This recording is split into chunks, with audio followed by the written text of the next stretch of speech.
welcome to another episode of The Pulse. This is Dr. Khalfani, and we're here finding out what's going on right on the tip of the African Diaspora community. Today we're going to explore some really interesting things. We're going to be here with a friend of mine whose name is Lakeesha Eure, and she's going to talk to us about what's going on in the city of Newark, how we're addressing issues of violence, and we're going to explore a little bit about her background. So we have Lakeesha Eure, and she is a brilliant sister. She's a social worker, but she's also the founder of an organization. And then the main thing we're going to talk to her about today, though, is her participation in the Newark Antiviolence Coalition. So today I want to say welcome to the show. Sister Keisha, how are you? I'm well, Dr. Khalfani. How are you? Good. Oh, I'm beautiful. It's wonderful to take time out of your busy schedule to be with us. Thank you for having me. You're welcome. And I want to say to you that, I appreciate the work that you do in the community. I appreciate the efforts that you make and the sacrifices of your own time and everything else to make sure that what's going on in the community is not something that's done in isolation, and that you are right in the middle of it, trying to bring about positivity, bring about an uplifted reality, and make things happen in a way that really a lot of people are not willing to take the steps to do that. So thank you so much. So I want to really just push the envelope on this and move us right into the dialogue, though, because I want to talk to you about your participation in the Newark Antiviolence Coalition. And then we're going to, as we get into that, we're going to also talk about, who you are and what you do and all those good things, right? So that the Newark Antiviolence Coalition, just to give us 2 seconds on that before we get into your background, tell me a little bit about how did it start? Okay. The Newark Antiviolence Coalition was founded in 2009, and it was actually started by our mayor, Ras Baraka, but at the time he was not the mayor. Was he in politics at all at the time? I don't think so. I think he was just still the Central High School principal in 2009. And there was a young woman by the name of Lakeesha Eure that was shot and killed on Elizabeth Avenue in Meeker. And the mayor at the time was outraged that there was no media around it, that there was no outrage in the community. And so he made the call for people to come out into the streets and begin to understand that violence was happening in our community with children and women and innocent bystanders, and that we need to do something about it.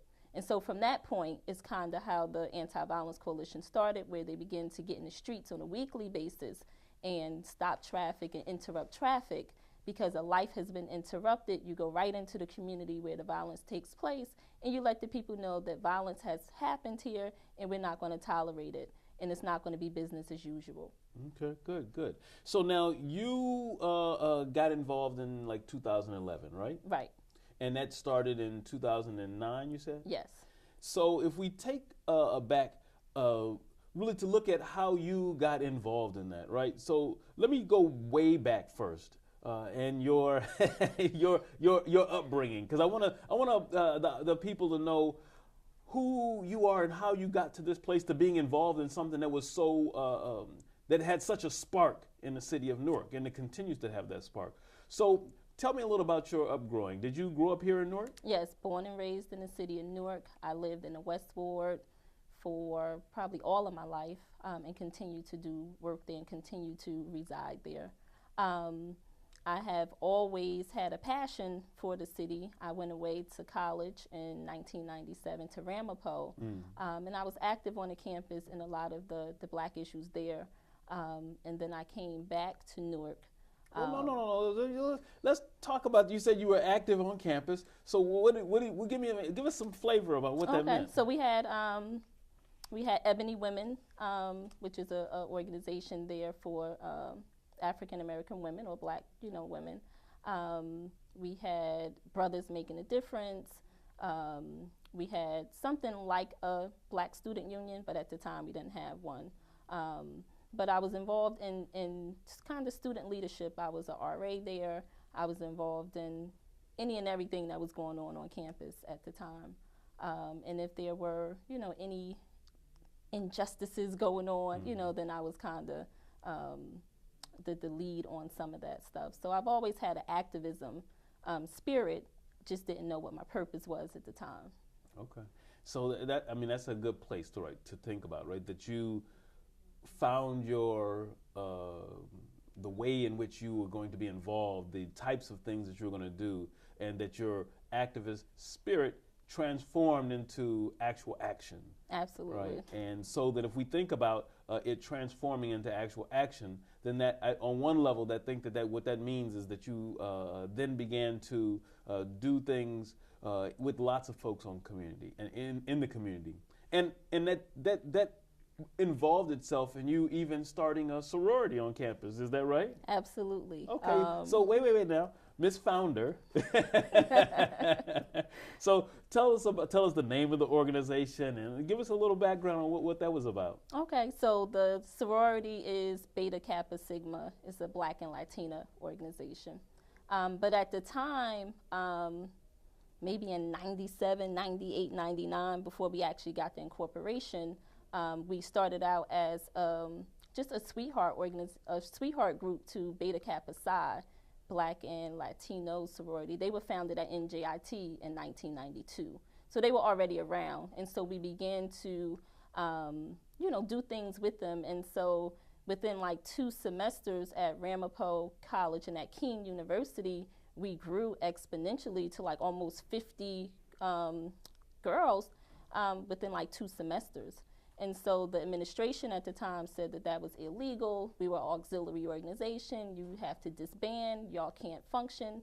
And so we decided to do something. We were trying to figure out we wanted to be a club or a fellowship or whatever, but we decided to go ahead and get 3 letters and become a sorority. And so it took a lot of work to become a sorority on campus. And some of us, our jobs were at risk because, again, we were still considered illegal. Student leadership, people lost awards they were going to be given. And so, at that time, it was kind of risky. And so we pushed the envelope and said, we're going to do this. We're going to found this organization. And at the time, and probably the only time, we had a Black president of the college. And so the time was right, the energy was right. And so we went ahead and was able to found the organization in 2001. So what it is that you're an envelope pusher. Right. And so that we're going to explore that, and we're going to go find some more information about this. So we got to take a quick break. And right after this break, we're going to be right back here on The Pulse, talking with none less than Lakeesha Eure. Marie, you have prediabetes. Prediabetes? I don't have time to eat right or exercise. I'm a busy mom. Oh, you're a busy mom. Yeah. This is great news. Busy moms never get prediabetes. Wait, what? Let me just... Yeah, this is all the people at risk for prediabetes, and way over here, busy moms. No?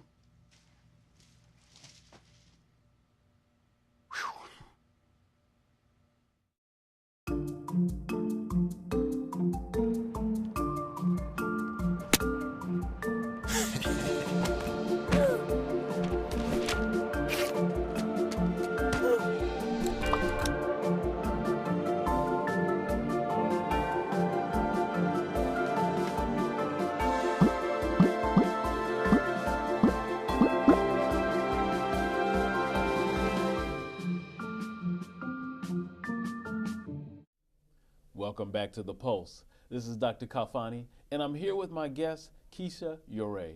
And we were just finishing up talking about her involvement in starting the sorority that she started.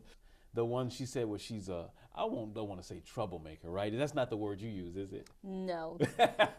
You use envelope pusher. Okay. We want to make sure we tell them the right words to use. Yes. So the envelope pusher. Yes. And with your sorority. So the sorority started off at Ramapo. What about now? Is it still in existence? It's still in existence. We have 5 local chapters. We're trying to get on other campuses, which is a little bit tough because we don't belong to a council. But what is a council? What does that mean? A council is, kind of like a broader, with other organizations where you're accountable, to someone other than yourself. And so part of the spirit of my organization is for us to remain independent and have as much autonomy as possible. And so, I guess the biggest part of that is our mascot, which happens to be the Black Panther.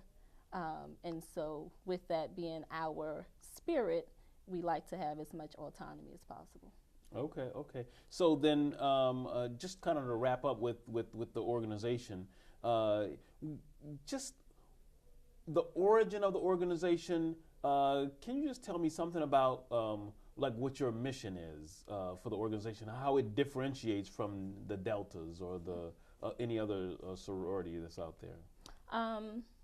I don't know if it's extremely different. I mean, I think we all exist to create social change and social justice and community service. Our mission is about bettering environments and bettering conditions for women and children.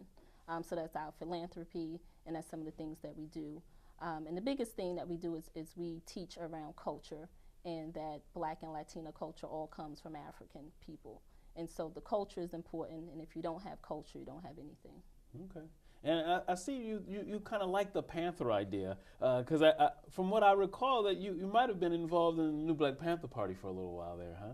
Yes, I was involved. I was excited. When I was in school, I minored in Africana Studies. And so I always felt like I belonged in the 60s, 70s, around that time. And I said if I ever was able to be a Black Panther, then I would. And so when I graduated from college, I was teaching life skills at a high school in Irvington, and the Black Panthers was coming into the school teaching to the children there, the young people there. And I got excited, and I started to go to the meetings, and then I joined around 2005, maybe. Okay, okay. So let's connect this right around to the NAVC. Okay. So you told me before, you know, that here we have kind of an understanding of who you are, what some of the things that you did were. You know, you went to school, you got a bachelor's and a master's. Yes. And a master's, and then here now from there, you're back in Newark working as a social worker. Yes. And so here we have someone who is not only working as a social worker, but then becomes involved. So that this thing that we started off with today was the Newark Antiviolence Coalition, and current Mayor Ras Baraka, who was started it in 2009. And how did you get involved with it in 2011, though, looking at all the other stuff that you've done? I think my most vivid remembrance was that in 2010, a loved one of mine was shot and killed in Newark on South 12th Street.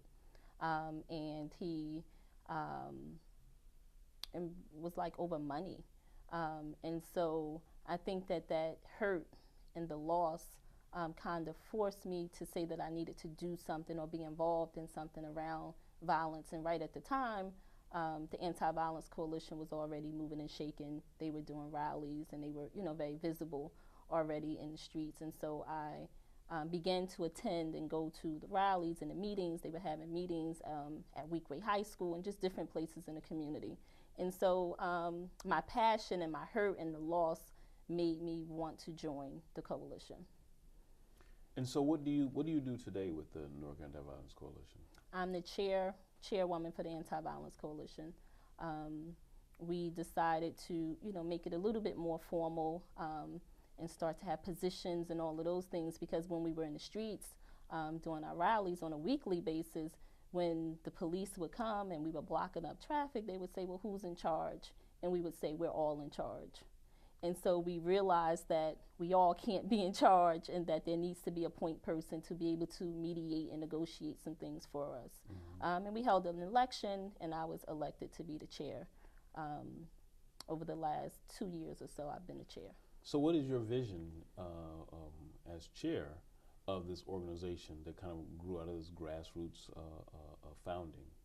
My vision and our vision is to be able to affect change on a different level. I know that we were very visible every week on Wednesday, rain, sleet, snow, and we would go into communities where violence takes place, which is very unique, because a lot of times people say that when police officers shoot people, or when it's, you know, different kind of violence, then everyone gets in the street and protests, but no one protests when it's quote unquote black on black violence or community violence. And so I think we're unique in that sense, that we do go and we do protest against community violence, and we educate the people in the communities on what's going on. We make them aware of what's going on. We help them advocate for their neighborhoods and advocate for themselves. And we support the families who've been victims of violence. And so we help get them resources with the violence compensation. We help them talk to the prosecutors. We, guide them through that process. If the person or the perpetrator is apprehended, we guide them through the prosecution and what to do and what not to do. And so a lot of times when people are in distress, and this is very traumatic for families who've been victims of violence, there's no support.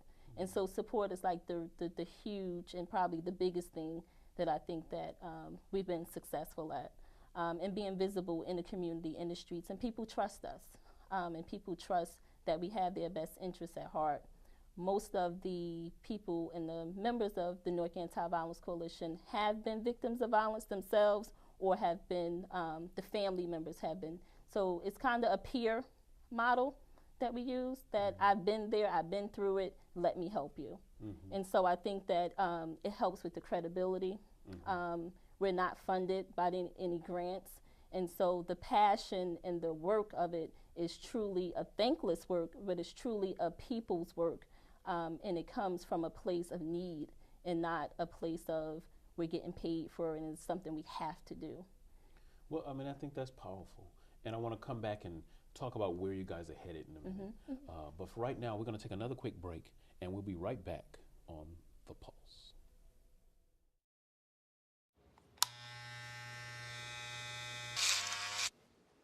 You've messed up your son's haircut. Mom?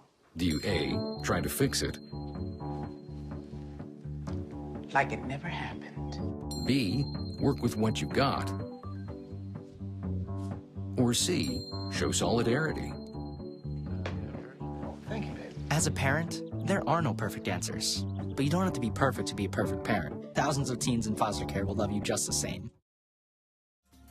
The Pulse explores the continuous thread that exists throughout diverse African and African diaspora communities.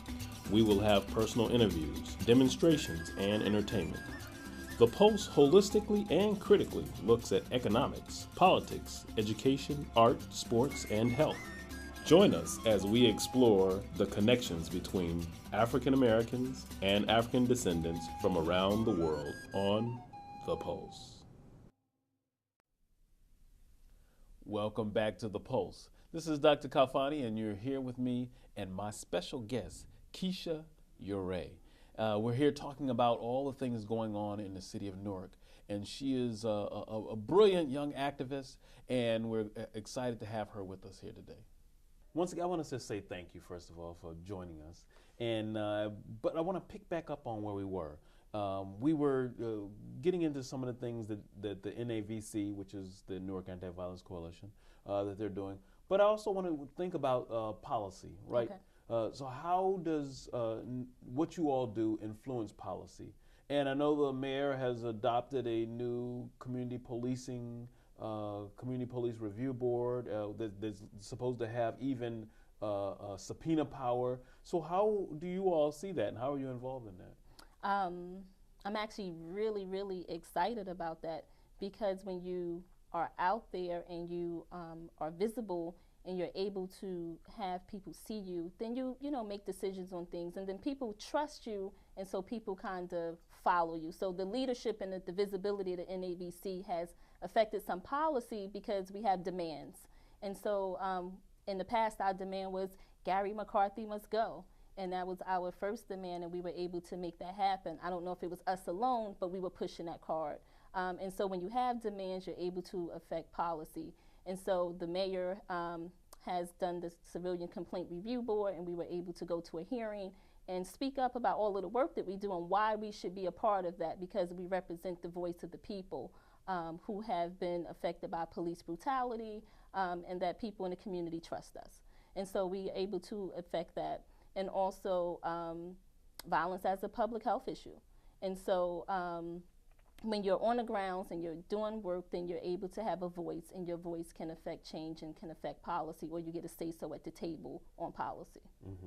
Now, do you think your work is going to have any, or could potentially have any impact nationally or at least statewide, pushing the envelope about how the NAVC has thought about and dealt with violence? I mean, I myself have been on the corners and spoken out during the times when NAVC has been out. How do you see other national or statewide leaders being involved and engaged in this process? Well, we see that there's, violence happening in the cities across, nationally and globally. And so Detroit, Ferguson, Chicago, and all of those places where there's high violence, the models are pretty much the same, where it's kind of people who are on the grounds in the streets doing a lot of the work. And so our work has been, again, unique because we're the ones who are addressing the community violence. And so we use some of the ceasefire, tactics and models, and now we have the Newark Community Street Team and Violence Reduction Initiative. So all of these initiatives and models are kind of coming around, and we are kind of the experts because we have the experience and on the grounds with the people to get that feedback. Mm-hmm. And so I think that nationally we are looking at what other people are doing to see if it works here, because every place is different. And we can use some of those models to see if it's some of the things that we can use to move forward to address the violence.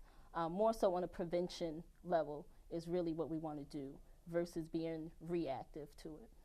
Okay, good. And and I think that when you look at you all's involvement from a level that's pushing envelopes, I think that it's interesting to see that you have other things that you may want to do. And I guess what that leads me to is moving forward. What do you see as the solutions that are possible for that? Is marching and standing on the corners, is that going to change the violence? Is the Community Police Review Board going to change the violence? What is it that we need to do to really systemically address the problem and to change it at this point? Well, I don't think that there's one answer. I think that it's all a part of the puzzle. I think that all of the pieces together, can help affect some of the change. Being on the corners, protesting, rallying, creates awareness. And so that's very necessary because we know history has shown that being in the streets, marching, protesting has affected change, has affected policy, have made the lawmakers take a look at some things, have made our city government and our government take a look at things. And so that's a part of the puzzle. Once people are aware, then you can move forward and do something about it. And then you have to be educated on what's happening and what's going on. So that's a part of it. I think that the community policing is a huge part of it. When we first started the NAVC, Cory Booker was our mayor, McCarthy was our police director, and we didn't think that those two people were a great fit for our city. So our aggression about being in the streets was very directed, towards our city government because they were not a part of what was going on. And so we were very aggressive in terms of being in the streets to raise the contradiction, to show that you're not involved in the community as much as you need to be, and you're not being cohesive and congruent with the people's wants and needs. And so now that we have different administration, we can have conversations and be brought to the table to have conversations versus being talked at. And so when you're a part of the government, when you feel a part of the community, then you can, do some other engagement with the people. So the community policing, our city government being at the table, us being on the grounds, us teaching, having support groups on a weekly basis in the Centers of Hope, trying to, create a safe place for people who've been victims of violence to be able to voice that. Going into the youth house on every other week or a monthly basis to try to talk to our young people around violence.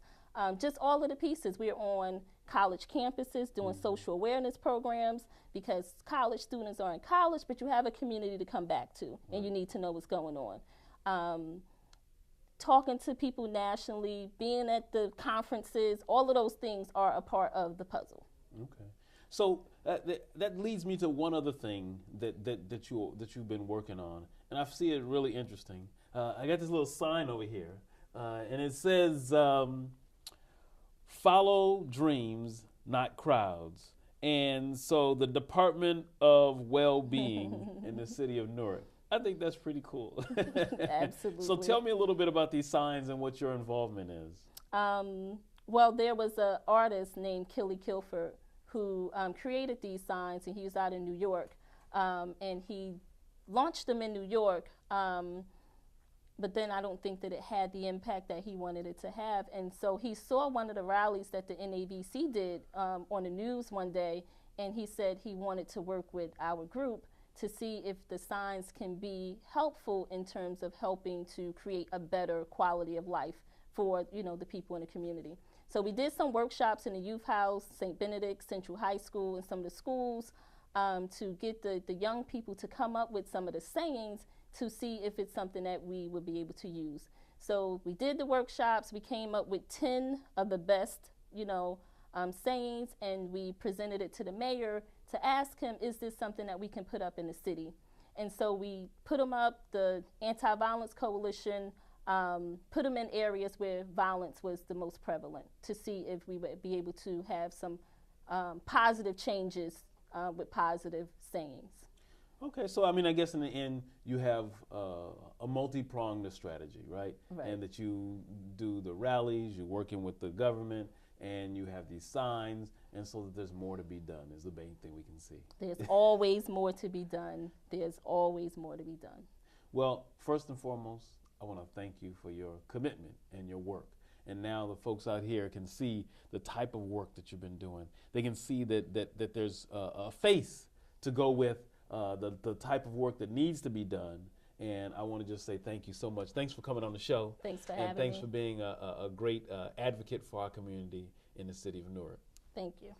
So that's it for another episode of The Pulse. This is Dr. Khalfani. I'm here with my friend Lakeesha Eure, and she is a hard worker right here in the city of Newark and helping us to bring about change. Make sure that you do your part and join us next time right here on The Pulse.